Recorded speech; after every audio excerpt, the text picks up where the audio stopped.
Looking at some of these demands, what are you doing about the sacking of some of the colleagues of the resident doctors? I'm not aware that any of their members got sacked. What I know of is that we have a residency training program that should function as a conveyor belt.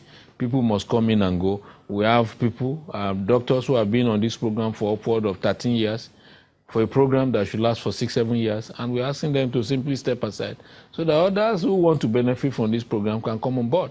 To me, that is not really a sack.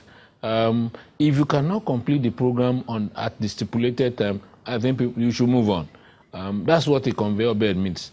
A conveyor belt moves and move you from one point to the other. You do not stay permanent on a conveyor belt. In trying to find a lasting solution and a working template to some of these problems now, it's observed that many of these problems are driven by strike actions, the government waiting for an agreement or looking for an agreement. Shouldn't this be a responsibility of the federal government? The first point is that when I came on board, the Joint Health Sector Union had no agreement with government. None.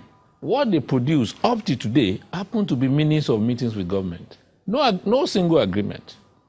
And if there is no single agreement, what do you expect government to implement? And I told them at one of the meetings, when it was obvious that they had no agreement, I promised to help them secure an agreement. But they must provide the necessary agreement. They must produce supporting materials so that I can put forward their case. But there's no agreement. No, so there's really nothing to implement if there's no agreement. If they have one, they should produce it, signed by everybody. Should it be an agreement or a responsibility of the government?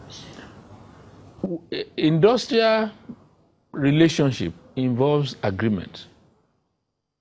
You put demands on table, management will meet you, and then there must be some understanding. That's why it's an agreement. Invariably, there's scheme of work and so on, but sometimes labor relations allow you to make demand. And when you make demand, management will respond. You've painted a picture where the government simply waits for the union to strike.